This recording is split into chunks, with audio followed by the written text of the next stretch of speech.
The Toronto Real Estate Board stats are out, and here is a map that I think is very handy to help us contextualize what is actually happening.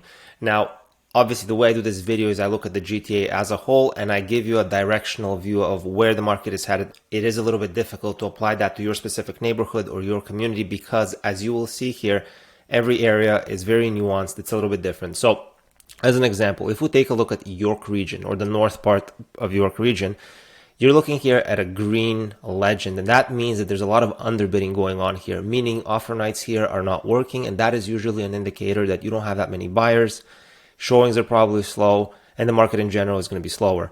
Yet, when you go to South York region, so Markham, Richmond Hill, Thornhill, you will see even dark red where people are still tripping over themselves. You'll have 10 to 11 offers on offer night, and homes are selling over asking. This is why, again, I just want to make sure I put this out there because I'm seeing a lot of, interesting information being put out on social media in terms of what the market is doing. It is very confusing, even for me as I'm looking at it. So I'm just trying to provide some clarity, and I'm going to show you what the confusion stems from and how to avoid it. So now you have the context, you understand, for the most part, the market is cool, but there are a few select pockets where it's pretty hot. So here's a perfect example on what to watch for. When you're looking at any sort of stats, regardless if it's from the newspaper, TV, media, social media, it doesn't matter.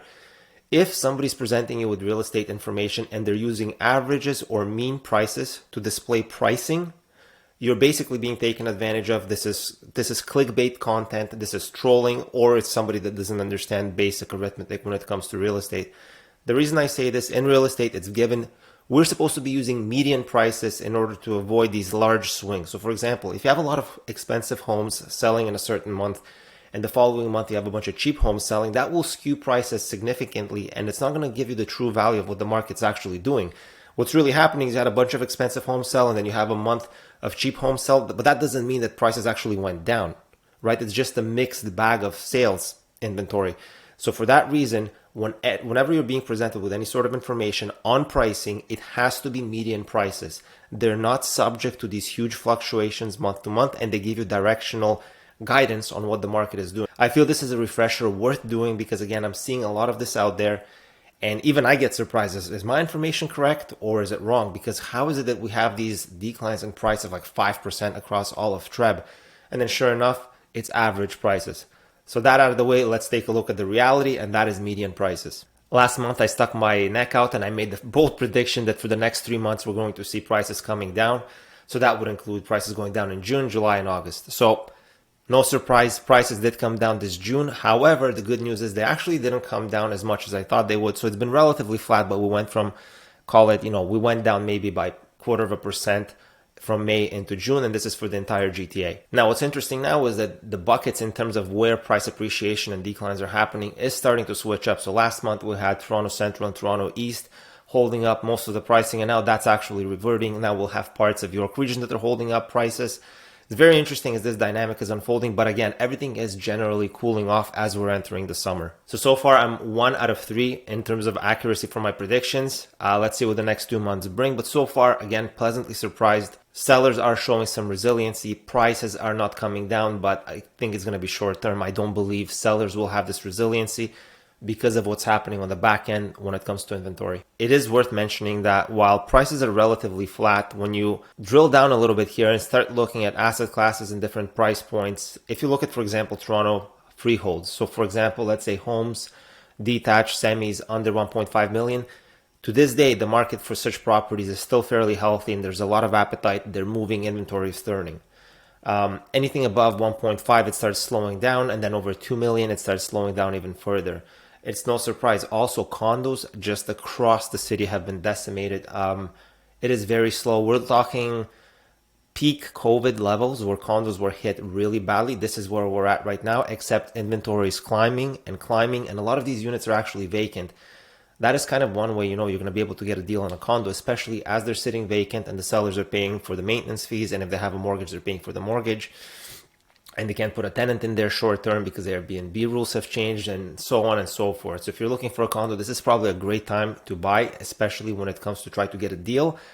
And you can actually handpick really nice units. Anecdotally, I can tell you, I actually tied up a unit last week and we had maybe, I would say, 12 units to choose from, and I'm talking all 2-bedroom corner units, beautiful exposures.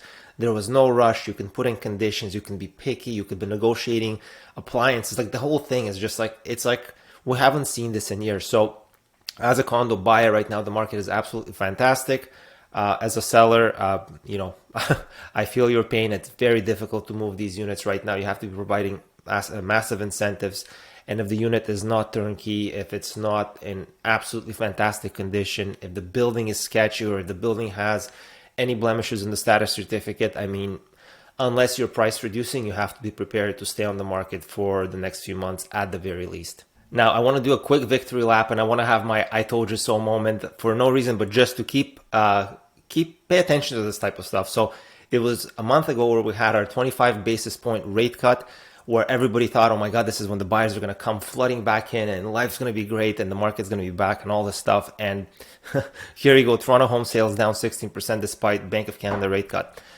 It's just funny to me, because when I said that, I actually got some pushback from people. It's like, you don't know what you're talking about, rate cuts, yakety yak yak. And I told you, purchasing power has been improving for the last 8 months. Mortgages have been dropping for months now.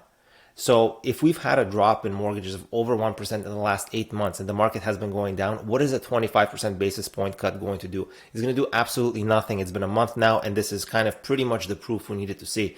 In fact, if we have another rate cut, it's still not going to do anything. For us to get the buyers back in, for the purchasing power to improve enough at these current prices, we would need to see probably over 1% in reduction in Bank of Canada rate in order to kind of get this thing going again.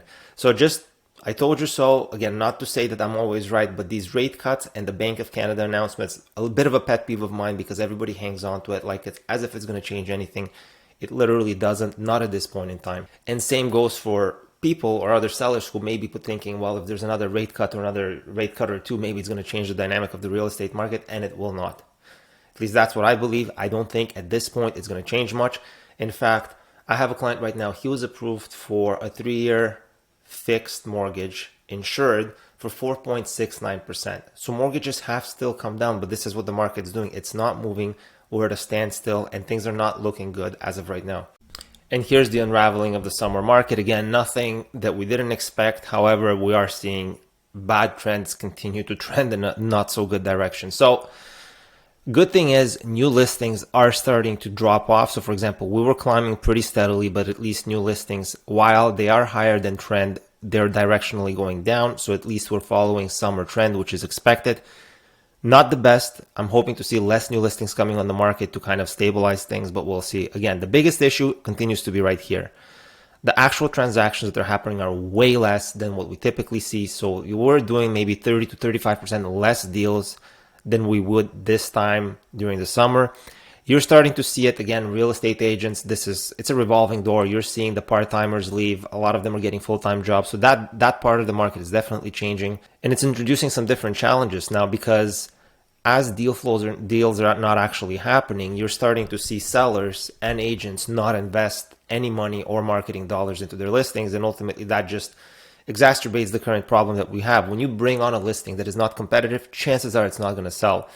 Now, one thing that we haven't talked about in the past is the sales to new listing ratio. So ultimately, there is a ratio that TREB tracks, where basically they will tell you for every listing, let's say for every 10 listings, and during our peak market in 2021, out of every 10 listings, 7.5 or let's say 8 listings would sell. So let's say new listing comes on, 80% chance you're going to sell during your listing period.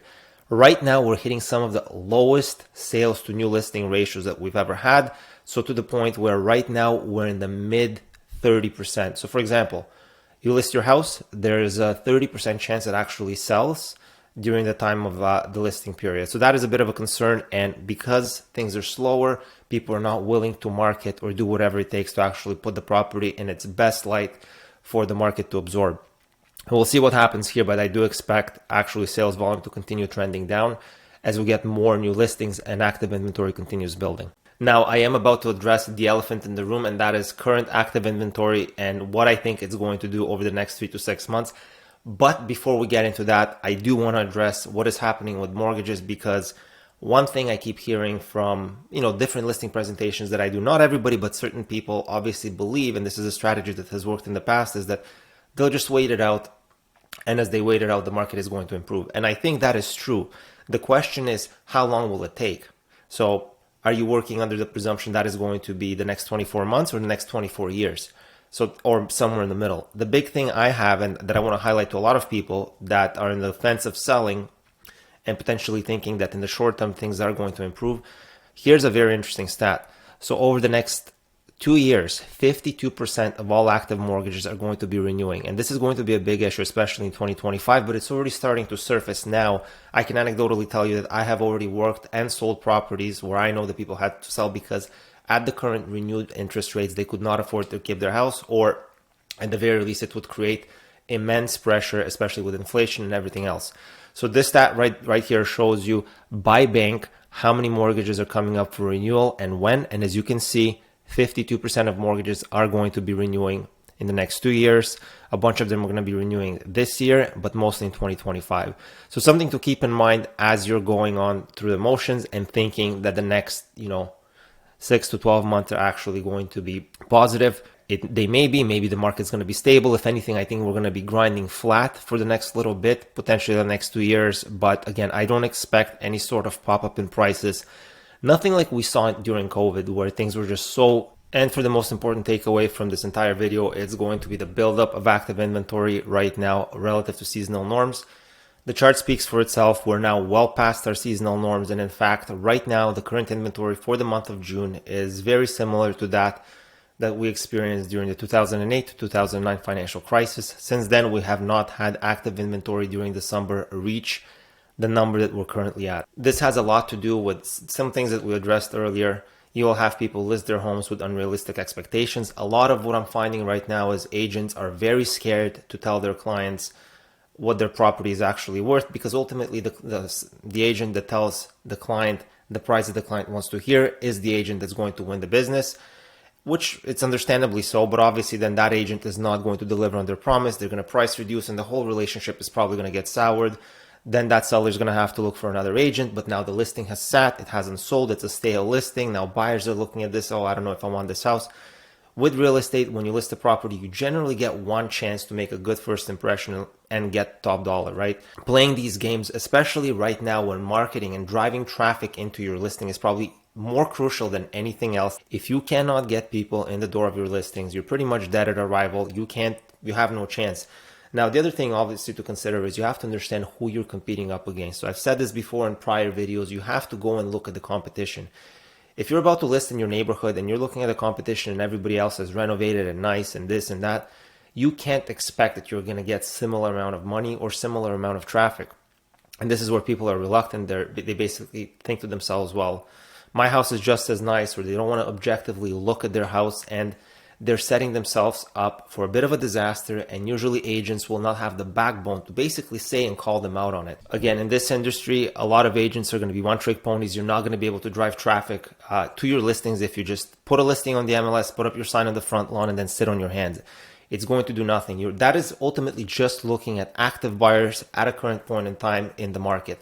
There's just as many buyers out there that are passive, that are discouraged, that probably gave up 6 months ago, 3 months ago, whatever. They're not actively looking.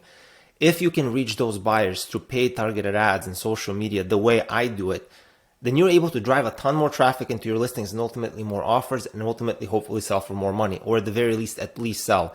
This is something that people need to understand right now, especially as things have slowed down.